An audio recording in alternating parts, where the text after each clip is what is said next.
Warahmatullahi wabarakatuh. Selamat siang menjelang sore kepada teman-teman semua dan kepada dosen pengajar.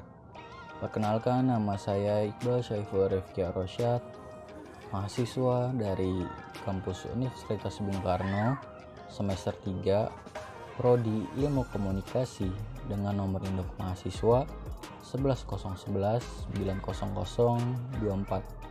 Pada kesempatan kali ini saya akan membacakan soal sekaligus jawaban dari ujian tengah semester dengan mata kuliah Perkembangan Teknologi Komunikasi dan dosen pengajar Bapak Tri Okta Kimiawan.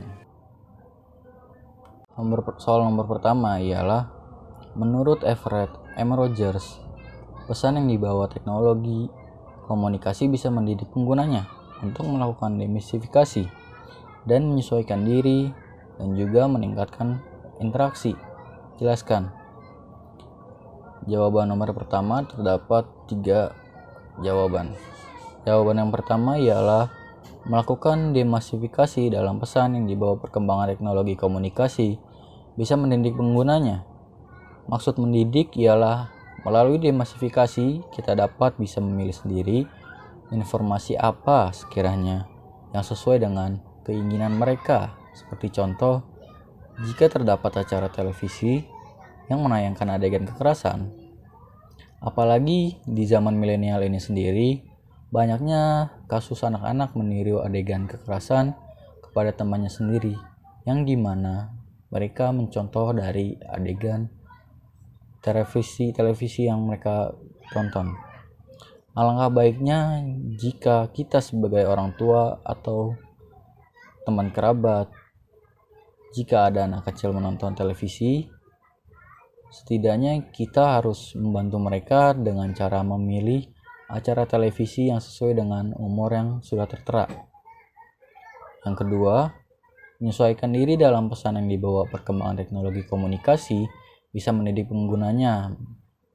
Maksud tersebut ialah melalui menyesuaikan diri, kita bisa mengetahui bagaimana perkembangan teknologi di zaman milenial ini, supaya tidak tertinggal informasi. Karena di zaman ini, kita sebagai manusia mengharuskan untuk menyesuaikan diri dengan perkembangan yang kiat naik pada zaman modern ini.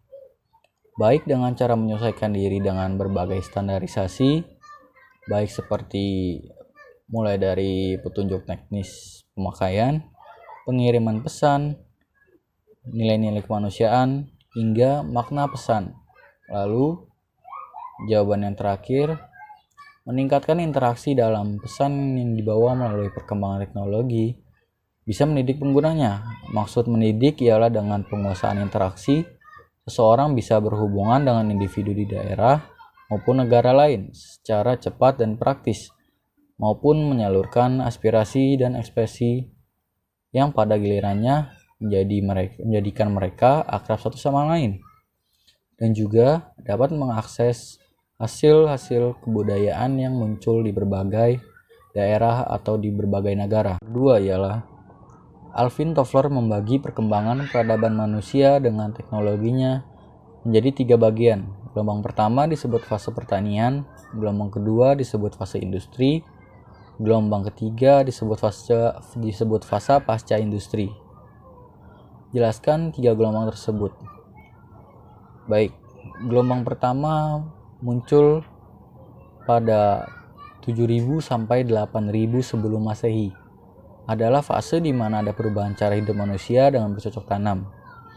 Dengan bercocok tanam, manusia sudah mulai mengenal pertanian, mengolah persawahan, cara bertani, memanen. Era pertanian adalah era di mana mulainya manusia menetap di suatu lokasi dari berpindah-pindah mengumpulkan hasil hutan. Gelombang ini juga disebut fase di mana manusia menggantungkan kehidupannya dari hasil pertanian. Gelombang kedua, yang dimana pada tahun 1700 sampai 1970, ditandai dengan ciri utama munculnya evolusi industri. Gelombang kedua sudah digantikan dengan mesin. Peradaban kehidupan manusia juga dianggap lebih maju. dengan dijadikannya mesin sebagai teknologi penting bagi kehidupan. Maka dikenallah yang dinamakan transportasi, pendidikan, bisnis, perdagangan, dan lain-lain. Gelombang kedua bisa dikatakan sebagai era manusia ekonomis yang rakus. Dari era inilah penyebaran agama bisa dikatakan pula era ini pemikiran manusia semakin maju, bahkan pula berpikir bagaimana memanfaatkan sumber daya alam untuk kepentingan hidupnya dan maupun kepentingan bersama. Gelombang yang ketiga, di mana pada tahun 1979 sampai tahun 2000 ditandai dengan penggunaan energi yang dapat diperbarui karena bahan bakar fosil berkurang, proses produksi massal cenderung menjauhi pemutusan produksi, kecenderungan bahwa konsumen juga menjadi produsen maupun sebaliknya. Lalu kemajuan teknologi komunikasi dan transportasi mendorong urbanisasi. Gelombang ketiga ini juga disebut dengan gelombang atau fase jasa dan komunikasi, di mana jasa serta komunikasi memegang peran sangat penting dalam aktivitas kehidupan sehari-hari. Era ini disebut juga dengan era informasi. Gelombang ketiga inilah yang menandai munculnya masyarakat informasi, bahkan perangkat-perangkat teknologi komunikasi semakin canggih. Dimulai dari penemuan satelit, PC, handphone, internet, dan perpaduan perangkat tersebut. Wilbur Scrum mengatakan bahwa revolusi komunikasi itu merupakan serangkaian perubahan yang telah berlangsung dalam sejarah kehidupan manusia. Jelaskan pengertian revolusi politik, revolusi pendidikan, revolusi pertanian, dan revolusi industri. Baik. Revolusi politik. Revolusi politik ini merupakan perubahan radikal yang dimana telah mendistribusikan kekuasaan lebih luas dari sekedar lingkungan, beberapa keluarga atau kelas kecil yang menggunakan keuntungan, dan sejumlah kasus membebaskan negara dari suatu pemerintahan kolonial. Yang kedua, revolusi pendidikan. Revolusi pendidikan ini merupakan perubahan radikal yang dimana telah memungkinkan bagian terbesar orang untuk belajar membaca dan menulis. Sebagian dari mereka mempunyai kesempatan lebih besar untuk melanjutkan sekolah tinggi, mungkin sesuai kemampuan masing-masing. Selanjutnya, revolusi pertanian. Revolusi pertanian ini merupakan revolusi yang dimana terdapat perubahan radikal yang dimana telah membagi lahan dalam unit-unit secara ekonomi lebih efisien, memperkenalkan teknologi komunikasi baru, dan memproduksi lebih banyak kalori untuk lebih banyak orang, dan melepas sebagian pekerja pertanian untuk beralih ke bidang industri dan bidang bisnis. Yang terakhir, revolusi industri.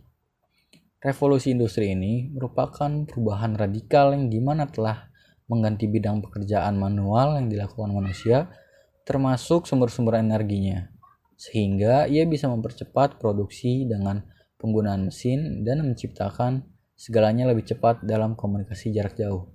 Yaitu pertanyaan nomor 4, terdapat bahwa Majid Tehranian dalam buku The Age Information, The Dialectics of Technology and Mythology membuat tabel revolusi komunikasi dan perubahan historis. Gambarkan tabel perubahan revolusi komunikasi. Baik, saya akan menjelaskan beberapa isi yang terdapat dalam tabel tersebut. Bahwa di dalam satu tabel tersebut terdapat 5 bagian tabel. Yang di dalam tabel pertama terdapat sistem struktur sosial secara umum. Yang pertama ada masyarakat band, masyarakat tribal, masyarakat agraris, masyarakat komersial perkotaan, masyarakat industrial, masyarakat pasca industrial, lalu yang terakhir masyarakat informasi. Pada tabel kedua terdapat bahwa teknologi komunikasi atau media yang terdapat pada revolusi komunikasi. Yang pertama ada prabicara, bicara, tulisan, cetakan, media massa, cybernetik, dan telesat komputer. Pada tabel bagian ketiga terdapat paradigma kultural atau epistemologis integratif. Yang pertama terdapat magic supranatural, mitologi alam, agama, kata-kata, sains, ideologi tindakan, teknologi program, informatik pilihan. Pada tabel keempat, kepemimpinan atau elit komunikasi mobilitif yang terdapat. Pertama ada orang besar, raja atau chief, kependetaan, ilmuwan, ideologi atau pembujuk, teknolog, lalu pekerja informasi. Lalu di tabel yang kelima yang terakhir terdapat institusi atau struktur komunikasi akumulatif. Yang pertama ada hunting bands, tribe, gereja, universitas atau polis, organisasi massa, pabrik perusahaan, partai politik, serikat buruh, dan juga perusahaan transnasional atau birokrasi, pemerintahan litbang, dan yang terakhir jaringan komunikasi elektronik, data besar, dan tersentralisasi dan pondok elektronik. Mungkin itulah beberapa jawaban dan pertanyaan dari soal ujian tengah semester. Mungkin kurang lebihnya saya mohon maaf. Sekian dari saya, wabillahi taufiq wal hidayah. Wassalamualaikum warahmatullahi wabarakatuh.